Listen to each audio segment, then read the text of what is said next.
Next on Worcester News tonight, Congressman Joe Kennedy is expected to announce he's challenging a fellow Democrat. But at least one political analyst wonders if there will be a race.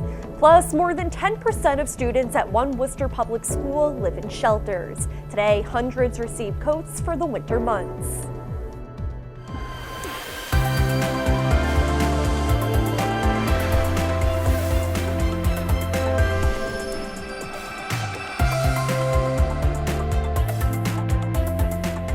Good evening and thanks for joining us. I'm Olivia Lemon. The summer weather returning with warmer temperatures today, and it looks like it could get even hotter as we approach the weekend. Let's get a first look at our local forecast for more. Hey there, good evening. I'm meteorologist Pamela Gardner. A cool night for us, but not quite as chilly as what we had last night with some of that patchy frost out there, especially in outlying areas. Downtown Worcester has stayed in the low 40s this evening. We fall back down into the low 50s by 11 o'clock, 53 degrees and a clear sky. Overnight, 50 for Worcester, 47 degrees in Fitchburg, and perhaps some patchy frost developing in the valleys. 46 degrees in Lowell, 51 degrees in Boston. Tomorrow afternoon, we continue with the warming trend. Mid to upper 70s from Worcester to Fitchburg. Beautiful weather on the way for this weekend as well, as more warmth is in the forecast. We'll have highs back in the low, maybe even some mid 80s. Lots of weekend sunshine as well. Our next rain chance actually moves in for our first day of fall as that season begins. I'll show you a little bit of the timing plus your 10-day forecast in just a few minutes. Congressman Joe Kennedy III has been hinting at this for weeks, and now sources confirm he will formally announce a run for Senator Ed Markey's seat on Saturday. Our Erin Keating joins us now with more. Erin. Olivia, Senator Markey was first elected to Congress in 1976. He became the state's junior U.S. Senator in 2013. With this new challenge coming from Congressman Kennedy, has some people wondering whether his 40-year run is in jeopardy. Nobody has a right to a position all the time. So if he has a challenger, maybe it's a good thing. George and Elizabeth Maricoux talked a little politics during their walk in Elm Park Thursday morning. They say when it comes to the race between Congressman Joe Kennedy and Senator Ed Markey, they just want someone who will represent them fairly. We have to find someone who will be working hard enough for all of us. Kennedy is set to announce his run for U.S. Senate on Saturday. He'll challenge incumbent Senator Ed Markey in the 2020 Democratic primary. Political analyst Guy Glodis says he'd be surprised if Markey stays in the race. Congressman Kennedy will probably scare Senator Markey out of this race before he even gets going. Ed Markey has been an absentee U.S. Senator. We don't know him. We don't see him. We didn't know him before the election. We didn't see him after he got elected. Myra A. says she's been a long fan of Senator Markey, but says it's time for a transition on Capitol Hill. It's the right time. We need some new blood. Not that Markey hasn't done any, he's done very well for Massachusetts, but I think new young ideas are important too. Richard Parkinson is a Vietnam veteran. The retired Marine says he's ashamed of today's political climate, and Senator Markey has done nothing to change it. I think that what the White House is doing right now is tearing down all those things that I fought for, democracy, the freedoms. I don't think he's been that good for the state. I would rather have new blood and bring in some people that are going to shake up the system. Markey's campaign team released a statement saying Markey is ready to continue the fight for Massachusetts. This is Kennedy's first time running for a Senate seat. In Worcester, Erin Keating, Worcester News Tonight. Worcester police are asking for the public's help in an August shooting investigation. Police shared these pictures on social media, saying they need help identifying the men in the images, along with the owner of the blue vehicle. The investigation centers around a shooting on Edward Street on August 27th. Anyone with information is asked to contact police. Nationally acclaimed author and Worcester native Jarrett Krosoczka comes home Thursday to share an important message with children.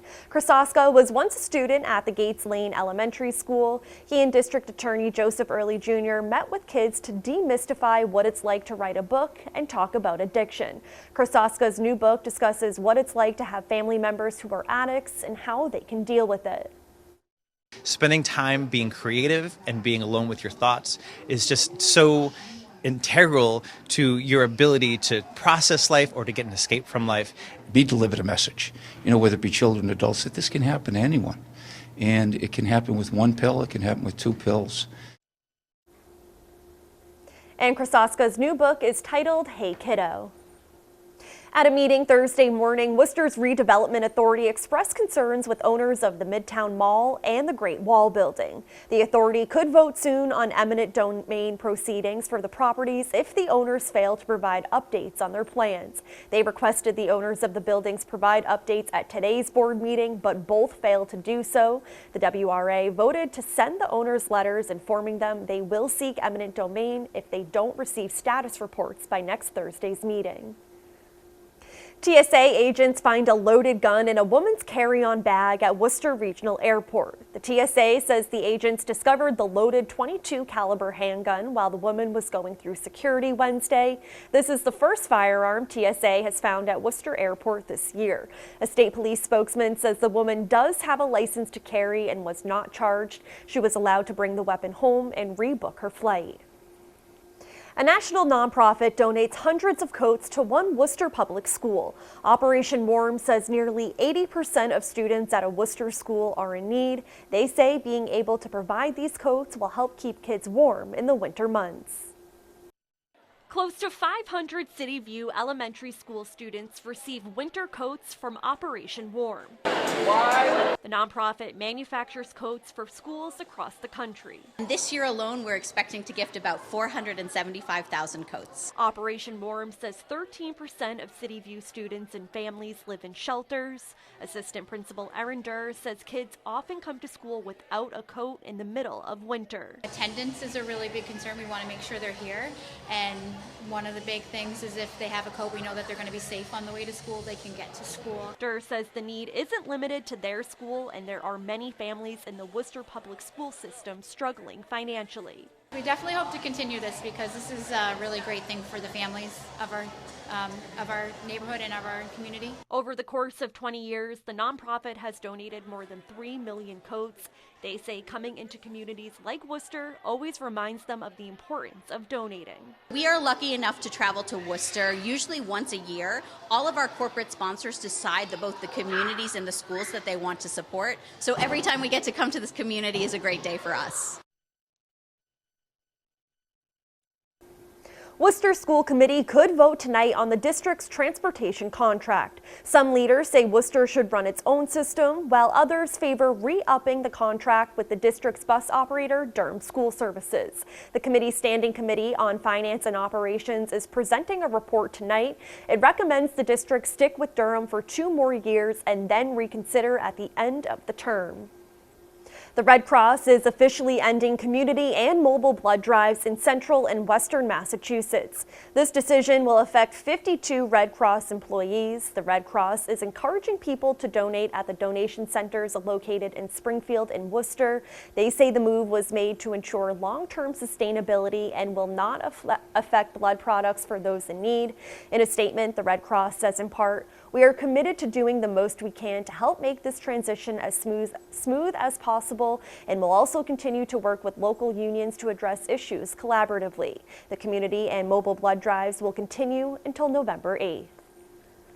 A friendly game of softball this morning in Worcester helps out a good cause. Fallon Health executives and the Fallon Falcons battled it out to raise money for a local charity. The Fallon Falcons is a team of players aged 60 to 90 years old. Many of them are Fallon members. The winner of the game received $500 to donate to a hunger relief charity. Fallon Health played for St. John's Food for the Poor program, and Falcons played for Veterans Inc.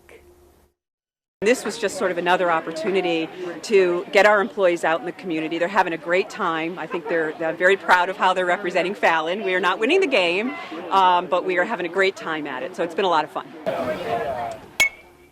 The Fallon Falcons took home the win today. In the end, $1,000 was donated to each organization after the Worcester Red Sox matched it. Dr. Charles Steinberg from the Worcester Red Sox threw out today's first pitch.